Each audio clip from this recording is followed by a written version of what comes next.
प्यारे बच्चों, स्वागत है आप सभी का पॉली वाला टेक्निक के एक नए वीडियो में। और बात करने वाले हैं इस वीडियो में यूपी पॉलिटेक्निक 2026-27 के computer science and IT branch वाले बच्चों के लिए फर्स्ट सेमेस्टर के बच्चों के आपके सिलेबस के बारे में कि आपको फर्स्ट सेमेस्टर में टोटल कितने सब्जेक्ट पढ़ने हैं, आपका ऑफिशियल सिलेबस क्या है, नया सिलेबस क्या है, सारी मैं आपको जानकारी देने वाला हूं। अगर आपने भी इस बार 2026 में एडमिशन लिया है कंप्यूटर साइंस या फिर आपका आईटी ब्रांच है, तो थोड़ा-सा इस वीडियो को ध्यान से देख लेंगे, सारी चीज़ों को समझ लेंगे, ठीक है? आपका नया और ऑफिशियल सिलेबस बच्चों आपका जारी कर दिया गया है, ठीक है? ये तो मालूम होगा कि फर्स्ट ईयर में आप अर्थात आपके फर्स्ट सेमेस्टर में और सेकंड सेमेस्टर में सभी ब्रांच के बच्चों के जो सिलेबस हैं वो सेम है, कॉमन है, ठीक है? चाहे आपका कोई भी ब्रांच हो। लेकिन हम आपके ब्रांच के अकॉर्डिंग बताने वाले हैं अलग से, और थोड़ी बहुत आपको जानकारी भी देने वाले हैं कि आपको आगे चल के किस प्रकार से जॉब वगैरह मिलती है, किस टाइप की चीज़ें आपको करनी चाहिए, किस सब्जेक्ट पे आपको ज़्यादा फोकस करना है, ठीक है? ये तो सभी बच्चों को मालूम होगा। अच्छा, एक और चीज़ मैं आपको लगे हाथों बता दूँ कि अगर आपने प्ले स्टोर से जाकर के अभी तक पॉली वाला टेक्निक एप्लीकेशन को डाउनलोड नहीं किया है, तो डाउनलोड कर लीजिए। वहाँ पे आपके सभी सब्जेक्ट के आपको नोट्स मिल जाएँगे, क्योंकि आपके पास इतना समय नहीं होता है कि आप नोट्स बनाएँगे। नोट्स मिल जाएँगे, ओरिजिनल बुक के पीडीएफ मिल जाएँगे, ई-बुक मिल जाएँगे, फार्मूला बुक मिल जाएँगे, एमसीक्यू मिल जाएँगे प्रैक्टिस के लिए।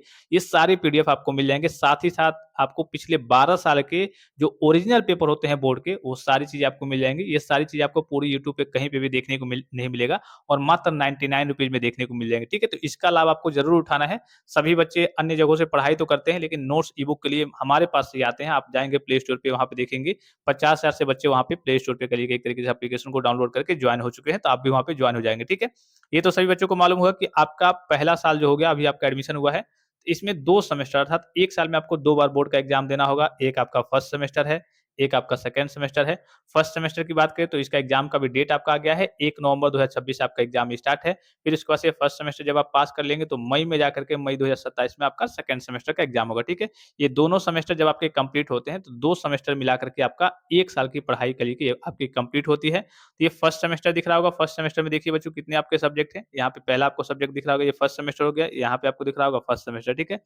पहला सब्जेक्ट इसमें बच्चों हो गया, यहाँ पे देखिए मैथमेटिक्स फर्स्ट, फिर दूसरा है अप्लाइड फिजिक्स फर्स्ट, फिर तीसरा है अप्लाइड केमिस्ट्री, फिर चौथा है कम्युनिकेशन स्किल्स इन इंग्लिश, फिर पांचवा है इंजीनियरिंग ग्राफिक्स, फिर छठा है आपका स्पोर्ट्स एंड योगा, ठीक है?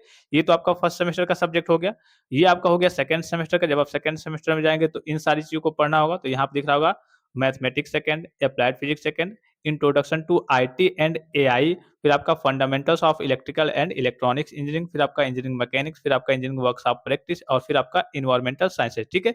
तो अभी हम बच्चों इसके बारे में नहीं बात करेंगे। क्यों नहीं बात करेंगे भाई? ये तो आपके आगे का है, सेकंड सेमेस्टर का है। अभी हमारा फर्स्ट सेमेस्टर है जिसकी हमें पढ़ाई करनी है, तो अभी हम केवल इस पे फोकस करेंगे, ठीक है? इसमें देखिए सबसे पहला ये आपका मैथ का ही, जो आप 10th से लेकर के 12th तक आप पढ़ते आ रहे हैं, वही आपका मैथ का पोर्शन रहता है, ठीक है? ये मैथ हो गया। ये आपका अप्लाइड फिजिक्स फर्स्ट हो गया, जो आप 10th से लेकर के 12th तक पढ़ते आए हैं, वही आपका फिजिक्स है, थोड़ा-सा एडवांस लेवल की चीज़ें हैं। ये आपका अप्लाइड केमिस्ट्री भी सेम वही है, 10th से लेकर के 12th तक, थोड़ी-सी एडवांस लेवल की चीज़ें हैं। ये आपका कम्युनिकेशन स्किल्स इन इंग्लिश, ये आपका बच्चों क्या है, इंग्लिश का। ये थोड़ा-सा आपके लिए नया सब्जेक्ट होगा। ये आपका टोटली इंग्लिश का सब्जेक्ट है। जैसे आपने 10th में, 12th में आपने इंग्लिश सब्जेक्ट की पढ़ाई की होगी, अंग्रेजी की, सेम ये आपका इंग्लिश का सब्जेक्ट है। इसका आपका बोर्ड का पेपर भी इंग्लिश में आता है। बाकी सारे सब्जेक्ट आपके इंग्लिश में भी रहते हैं, हिंदी में भी रहते हैं। लेकिन ये आपका चूँकि इंग्लिश का सब्जेक्ट ही है, तो इसका पेपर भी आपका इंग्लिश में होता है, इंग्लिश में ही आपको लिखना होता है, पेपर भी आपका इंग्लिश में ही आता है, ठीक है? और इसमें बेसिकली आप कैसे बातचीत करते हैं, कैसे लोगों से कम्युनिकेट करते हैं, और इसके अलावा कुछ कम्प्रीहेंशन की चीज़ें हैं, जैसे आपको स्टोरी दे दिया जाए किसी चीज़ के बारे में, उसमें से आपको क्वेश्चन वगैरह पूछे जाते हैं, और इसमें आपके ग्रामर के कोर्सेज़ हैं, टेंस वगैरह हैं, लेटर वगैरह हैं, नोटिस वगैरह हैं, ये सारी चीज़ें हैं, ठीक है? फिर आपके बाद से उसके बाद से यहाँ पे आपको दिख रहा होगा इंजीनियरिंग ग्राफिक्स, ठीक है? ये बच्चों किस टाइप का सब्जेक्ट है? आपका ड्राइंग का सब्जेक्ट है, ठीक है? ड्राइंग मतलब वो नहीं कि हाँ, आपको साड़ी का किनारा बनाना है, फूल बनाना है, पत्ती बनाने नहीं, ये इंजीनियरिंग ड्राइंग है। इंजीनियरिंग ग्राफिक्स मतलब इंजीनियरिंग ड्राइंग, जिसमें आपका घर का नक्शा हो गया, जो बड़ी-बड़ी चीज़ें बनती हैं कंपनी में, मान लीजिए कंपनी में कोई सामान बनता है, ठीक है?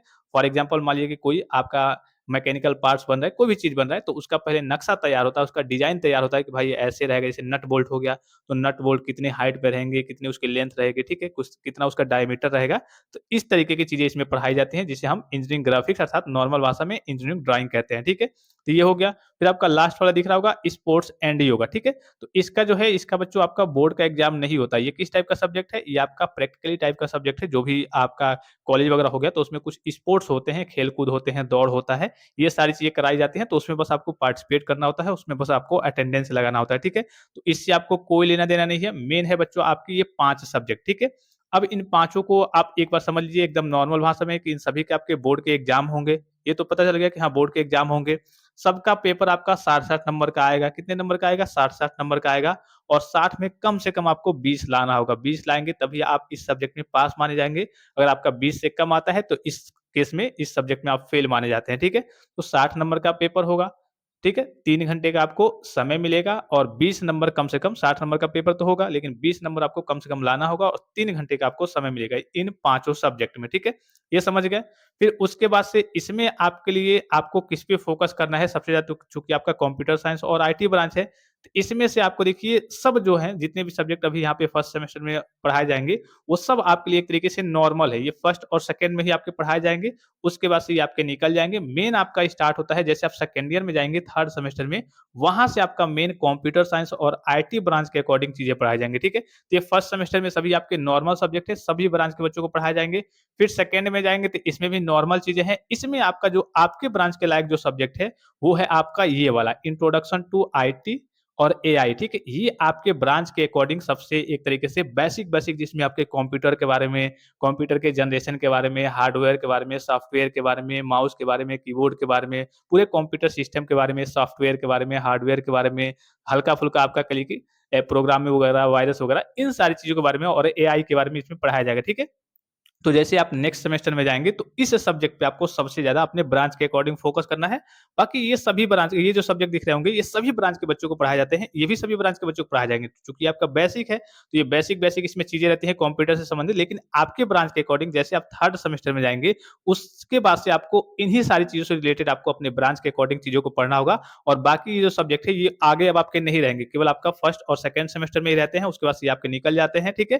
फर्स्ट सेमेस्टर में कुछ आपने सब्जेक्ट देखे, तो वो आपके कुछ थे और कुछ आपके जैसे आपका केमिस्ट्री हो गया तो वो केवल फर्स्ट सेमेस्टर में रहता है बेसिक नॉलेज के लिए, ठीक है? कुछ सब्जेक्ट आपको सेकंड सेमेस्टर में देखने को मिलेंगे, लेकिन जो आपका ब्रांच है, आपके ब्रांच के अकॉर्डिंग जो आपका सब्जेक्ट है वो आपका ये वाला है और आगे चल के इन्हीं सारी चीज़ों से रिलेटेड प्रोग्रामिंग, डेवलपिंग, ठीक है? आपका सॉफ्टवेयर, हार्डवेयर, ठीक है? इन्हीं सारी चीज़ों के बारे में और जो बच्चे के लिए कि इन्फॉर्मेशन टेक्नोलॉजीज़ होंगे तो वही एआई वगैरह के बारे में, ये सभी बच्चे कंप्यूटर साइंस और आईटी वाले सभी बच्चे एआई के बारे में ही पढ़ेंगे। तो ये आपके ब्रांच के अकॉर्डिंग आपके लिए बेस्ट सब्जेक्ट है, इस पे आपको बच्चों फोकस करना है ज़्यादा से ज़्यादा जैसे आप सेकंड सेमेस्टर में जाएँगे, बाकी और फर्स्ट सेमेस्टर, सेकंड सेमेस्टर सभी ब्रांच के बच्चों के लिए आपका क्या है नॉर्मल है, ठीक है? तो ये समझ गए कि हाँ, आपको सब्जेक्ट कितने पढ़ने हैं और एक बार मैं आपको इसका पूरा ओवरव्यू दिखा दूँ, थोड़ा-सा हो सकता है कुछ बच्चे डाउट्स में हो। एक बार बस दिखा दे रहा हूँ, देखिए यहाँ पे दिख रहा होगा इसमें ऑप्शनल करके बोर्ड आपको देता है। ऑप्शनल कैसे देता है बच्चों यहाँ पे थोड़ा-सा ध्यान से देखेंगे। इसने इसमें बोर्ड ऑप्शनल देता है एक, ठीक है? यहाँ पे दिख रहा होगा जैसे मान लीजिए कि एप्लाइड केमिस्ट्री और introduction to IT and AI 2 subject दिख रहा होगा। अब कहेंगे सर एक ही सेमेस्टर में दिख रहा है, तो ये आपका फर्स्ट सेमेस्टर का सब्जेक्ट है, ये आपका सेकंड सेमेस्टर का सब्जेक्ट है। तो बोर्ड ने कॉलेज वालों को एक ऑप्शन दे दिया है कि ठीक है भाई, आपका फर्स्ट सेमेस्टर में एप्लाइड केमिस्ट्री है, अगर आपके पास टीचर नहीं है एप्लाइड केमिस्ट्री की तो आप क्या कीजिए, फर्स्ट सेमेस्टर में इंट्रोडक्शन टू आईटी और एआई वाला पढ़ा लीजिए और सेकंड सेमेस्टर में जाकर के अप्लाइड केमिस्ट्री पढ़ा लीजिएगा। तो ये सभी में देखेंगे ऑप्शनल करके दिया हुआ है, ठीक है? लेकिन 99% कॉलेज में आपके वही सब्जेक्ट पढ़ाए जाते हैं जो आपका ऑफिशियल फर्स्ट सेमेस्टर में है वही। जहाँ-जहाँ पे टीचर की कमी होती है तो उसकी जगह पे अन्य सब्जेक्ट जैसे यहाँ के टीचर नहीं है फर्स्ट सेमेस्टर में, तो पहले ये फर्स्ट सेमेस्टर में ये पढ़ा लिया जाएगा और फिर जाकर के सेकंड सेमेस्टर में आपको कम्युनिकेशन स्किल्स इन इंग्लिश पढ़ाया जाएगा। तो ये सारी चीज़ें एक तरीके से कॉलेज के ऊपर डिपेंड करती हैं और बहुत कम, बहुत रेयर कॉलेज में, बहुत कम ही कॉलेज में ऐसा होता है कि हाँ, उल्टा-पुल्टा होता है। बाकी मैंने आपको ऊपर जो बताया उसी के अकॉर्डिंग आपका फर्स्ट सेमेस्टर में ही फर्स्ट सेमेस्टर के सब्जेक्ट वगैरह पढ़ाए जाते हैं। जहाँ टीचर की कमी रहती है तो वहाँ के लिए एक तरीके से थोड़ा बहुत बदलाव देखने को मिलता है, ठीक है? यहाँ पे देखिए मैंने आपको पेपर बता ही दिया, सभी के 60-60 नंबर के पेपर होंगे, ठीक है? 3-3 घंटे का आपको समय मिलता है और बाकी ये जो इंटरनल असेसमेंट दिख रहा होगा, जो भी टीचर जो आपको सब्जेक्ट पढ़ाते हैं वो कुछ आपसे टेस्ट लेंगे, आपका अटेंडेंस लेंगे, आपका प्रैक्टिकल और वाइवा लेंगे, कुछ आपका बिहेवियर देखेंगे। तो ये टीचर के हाथ में नंबर होते हैं। देखिए जैसे ये सारे नंबर दिख रहे हैं, ये सब टीचर के हाथ में होते हैं, ठीक है? ये सारे मार्क्स वगैरह, ठीक है? अगर यहाँ पे अगर आप देखेंगे तो टोटल बच्चों आपका 900 का होने वाला है, ठीक है? यहाँ पे 900 का होने वाला है, 900 में आप कितना प्राप्त कर पाते हैं, ये सारी चीज़ें आपके ऊपर डिपेंड करती हैं। जितना मेहनत करेंगे, उतना आपके अच्छे खासे मार्क्स आएँगे। इसमें एक और चीज़ यहाँ पे आपको दिख रहा होगा बच्चों, स्पोर्ट्स एंड योगा तो आपको मालूम होगा। ये दिख रहा होगा स्टूडेंट सेंटर एक्टिविटी, इसका आपका 50 नंबर, ये पेपर नहीं है कोई कुछ, ये आपका बेसिकली आपके कॉलेज में आपका बिहेवियर देखा जाता है कि कॉलेज में आप लड़ाई झगड़ा तो नहीं करते हैं, आपका बिहेवियर ठीक-ठाक है या फिर नहीं है। ये सारी चीज़ें उसमें देखी जाती हैं। आपका एक तरीके से पूरा आचरण, बिहेवियर इसमें देखा जाता है। ये सभी बच्चों को 50 में 50 देखने को मिल जाता है, ठीक है? तो पूरा मैंने आपको मार्क्स का एनालिसिस करके बता दिया कि 60 नंबर का आपका पेपर होगा, 3 घंटे का समय मिलेगा, 20 नंबर आपको पासिंग मार्क्स लाने जाने होंगे। बाकी जो इंटरनली जो टीचर पढ़ाते हैं, जो भी नंबर वगैरह देते हैं, इससे आपको कोई लेना-देना नहीं है। ये सभी बच्चों को अगर आप कॉलेज थोड़ा बहुत भी जाते जाते हैं, टीचर से जान-पहचान है, तो आपको अच्छे खासे प्रैक्टिकली नंबर, अच्छे खासे इंटरनल जिसे सेशनल मार्क्स कहते हैं नॉर्मल भाषा में, अच्छे खासे आपको नंबर देखने को मिल जाते हैं, ठीक है? ये पूरा ओवरव्यू करके मैंने आपको दिखा दिया, ये फर्स्ट सेमेस्टर का डेटा था, ये पूरा आपका सेकंड सेमेस्टर का डेटा है और मैंने आपको ये अथवा वाला करके बता ही दिया कि हाँ, अथवा वाला का क्या रूल होता है। यहाँ पे टीचर अवेलेबल नहीं रहते हैं, उपलब्ध नहीं रहते हैं, तो फर्स्ट सेमेस्टर का सब्जेक्ट जो है वो सेकंड में पढ़ा लिया जाता है, सेकंड सेमेस्टर का सब्जेक्ट वो फर्स्ट में। तो ऐसा काम बहुत रेयर केस में और बहुत कम कॉलेजों में होता है, ठीक है? अब मैं आपको बता दूँ कि सबसे ज़्यादा आपके के लिए कि एक तरीके से मैंने आप ये बता दिया कि हाँ, सबसे ज़्यादा आपको फ़ोकस किस पे करना है आपके ब्रांच के अकॉर्डिंग। अब सबसे ज़्यादा बैक किसमें लगती है, तो आपको ध्यान देना है जो बच्चे थोड़ा-सा मैथ में वीक होते हैं, तो उनको मैथ्स पे थोड़ा-सा फ़ोकस करना है। बाकी और सारे सब्जेक्ट आपको ईज़ी लगेंगे, लेकिन मैथमेटिक्स अगर आप नहीं पढ़ते हैं या फिर 10th करके आप आए हैं, तो इस केस में आपको मैथमेटिक्स फर्स्ट में प्रॉब्लम हो सकती है। इस पे आपको फ़ोकस करना है, बाकी आपके सारे सब्जेक्ट ईज़ी हैं। एक आपका इंजीनियरिंग ग्राफिक्स है, वो भी आपका ईज़ी है, मैं आपको वो बताऊँगा कैसे आपको उसमें लिखना होता है, बनाना होता है, काफ़ी ईज़ी सा सब्जेक्ट है। बस मैथ में आपको फ़ोकस इसलिए करना होता है क्योंकि मैथ में आप जोड़ करके नहीं लिख सकते। अन्य सब्जेक्ट में मान लीजिए कि आपसे आपसे डेफिनिशन पूछे जाते हैं, कुछ न्यूमेरिकल्स पूछे जाते हैं, तो चलिए आप डेफिनिशन याद करके रट करके लिख देंगे, लेकिन मैथमेटिक्स में आप कौन-सा डेफिनिशन रटेंगे, क्या लिखेंगे? उसमें तो आप सभी आपके क्वेश्चन्स एक तरीके से सवाल-जवाब वगैरह आते हैं, ठीक है? उसका सॉल्यूशन आपको करना होता है। तो इस पे थोड़ा-सा आपको फ़ोकस कर लेना है, बाकी आपका काम हो जाएगा।